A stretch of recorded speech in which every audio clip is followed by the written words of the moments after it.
Bonjour à toutes, bonjour à tous. Alors, je vous ai promis des lectures d'extraits de l'Apologie de Raymond Sebon, donc le chef-d'œuvre de Montaigne pédagogique pour qui veut douter et remettre en cause sa présomption quand on pense connaître la vérité ou détenir la vérité. Donc moi j'aime beaucoup, évidemment. On vit encore à une époque qui a fait de la science un nouveau dogmatisme. Donc c'est très intéressant. Rien n'a changé en fait. Donc même si la question que pose Montaigne est une question qui concerne la théologie et la philosophie, les vérités révélées et les vérités auxquelles on accède par la raison, j'estime que les questions sont en réalité les mêmes et qu'on peut remplacer la foi en Dieu par autre chose, par exemple la confiance en la vie, par exemple, on pourrait appeler ça. Toujours est-il que Michel Piccoli, ce gigantesque acteur et gigantesque interprète de Montaigne, euh, a lu une partie de l'Apologie où il est question justement de cette présomption. Alors, moi, personnellement, si j'avais à le lire, je n'emploierais pas ce ton qu'emploie Michel Piccoli, parce que pour moi, Montaigne est mort de rire. Il, il rigole en fait. Donc, et ce rire, c'est une arme très puissante, justement, qui désarme totalement la présomption. Parce que quand vous êtes là en train de vous prendre au sérieux et qu'en face vous avez quelqu'un qui est plié en deux de rire, vous ne savez plus quoi faire. Parce qu'en fait, vous perdez tout pouvoir de manipulation, toute emprise, vous ne pouvez pas impressionner cette personne qui rit aux éclats. Alors donc, moi, j'estime que Montaigne rit aux éclats, ou en tout cas qu'il a un énorme sourire, qu'il n'est pas du tout sur le même plan que ses interlocuteurs. Or, j'estime qu'ici, Michel Piccoli est dans un ton qui est très sérieux, beaucoup bien trop sérieux et très peu jovial pour Montaigne. Mais c'est mon avis personnel. Voilà, en tout cas, c'est une sublime lecture et je vous laisse en juger par vous-même. Apologie de Raymond Sebon. Considérons donc pour cette heure l'homme seul, sans secours étranger, armé seulement de ses armes, et dépourvu de la grâce et connaissance divine, qui est tout son honneur, sa force et le fondement de son être. Voyons combien il est de tenue en ce bel équipage. Qu'il me fasse entendre par l'effort de son discours sur quel fondement il a bâti ces grands avantages qu'il pense avoir sur les autres créatures.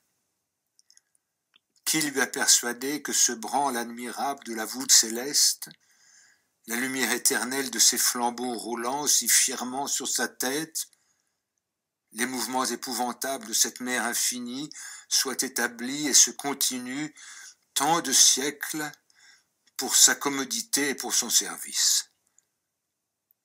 Est-il possible de rien imaginer si ridicule que cette misérable et chétive créature, qui n'est pas seulement maîtresse de soi, exposée aux offenses de toutes choses, se dit maîtresse et empereur de l'univers, duquel il n'est pas en sa puissance de connaître la moindre partie, tant s'en faut, de la commander.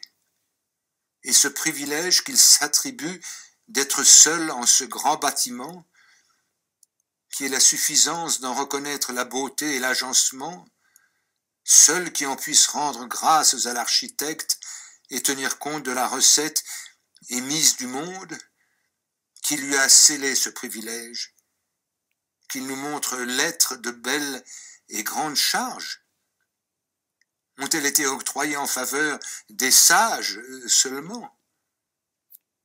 Elles ne concernent guère de gens. Les folles et les méchants sont-ils dignes de faveurs si extraordinaires, et étant la pire pièce du monde, d'être préférés à tout le reste? En croirons-nous celui-là? En vue de qui dira-t-on que le monde a été fait? Sans doute pour les vivants qui ont quelques raisons, qui sont les dieux et les hommes au-dessus desquels il n'y a rien. Nous n'aurons jamais assez bafoué l'impudence de cet accouplage.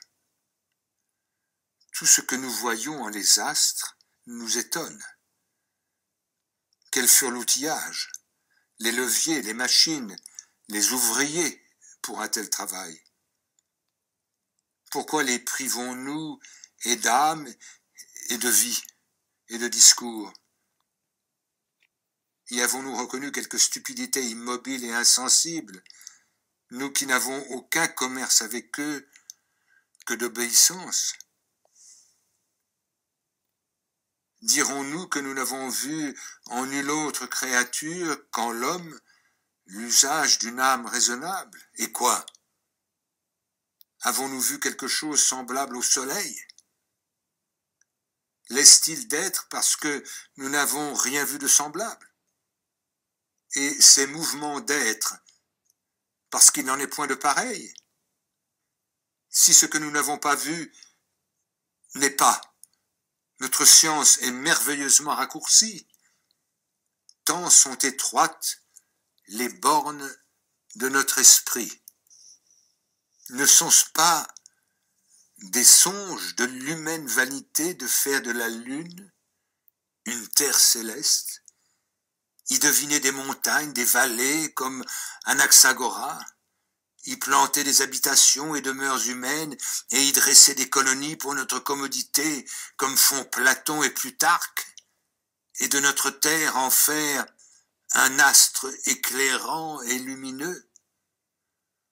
Entre tant d'infirmités de la nature humaine, il en est une, l'aveuglement de l'esprit, qui non seulement la pousse à l'erreur, mais la lui fait chérir. La présomption est notre maladie naturelle et originelle, la plus calamiteuse et fragile de toutes les créatures. C'est l'homme, et en même temps la plus orgueilleuse.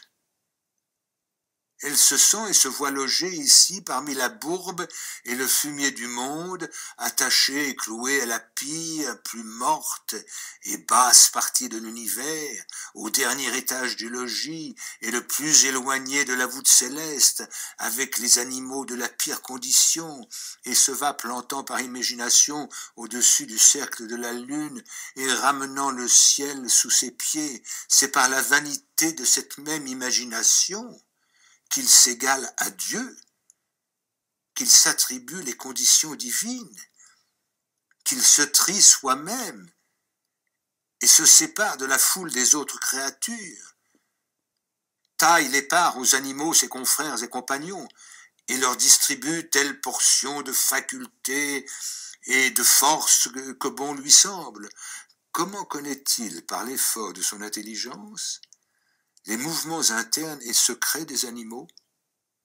Par quelle comparaison, d'eux à nous, conclut-il la bêtise qu'il leur attribue?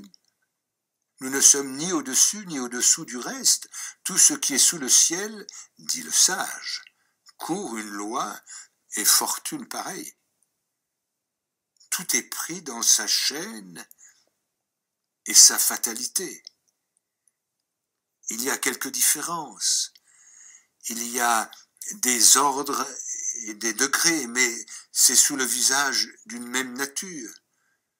Toute chose suit sa loi, selon laquelle elle évolue, et toute chose conserve ses différences selon le pacte immuable de la nature.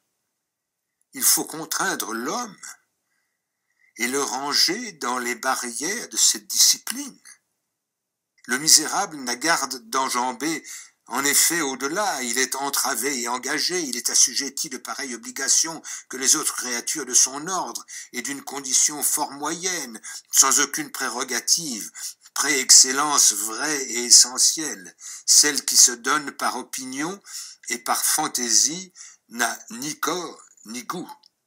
Et s'il est ainsi, que lui seul de tous les animaux ait cette liberté de l'imagination et ce dérèglement de pensée, lui représentant de ce qui est, de ce qui n'est pas, de ce qu'il veut, le faux et le véritable, c'est un avantage qui lui est bien cher vendu et duquel il a bien peu à se glorifier, car de là naît la source principale des maux qui le pressent: péché, maladie, irrésolution, trouble, désespoir. Nous avons pour notre part l'inconstance, l'irrésolution, l'incertitude, le deuil, la superstition, la sollicitude des choses à venir, voire après notre vie, l'ambition, l'avarice, la jalousie, l'envie, les appétits déréglés, forcenés et indomptables, la guerre, le mensonge, la déloyauté, la détraction et la curiosité. Certes, nous avons étrangement surpayé ce beau discours, de quoi nous nous glorifions, et cette capacité de juger et connaître, si nous l'avons acheté au prix de ce nombre infini des passions auxquelles nous sommes incessamment en prise.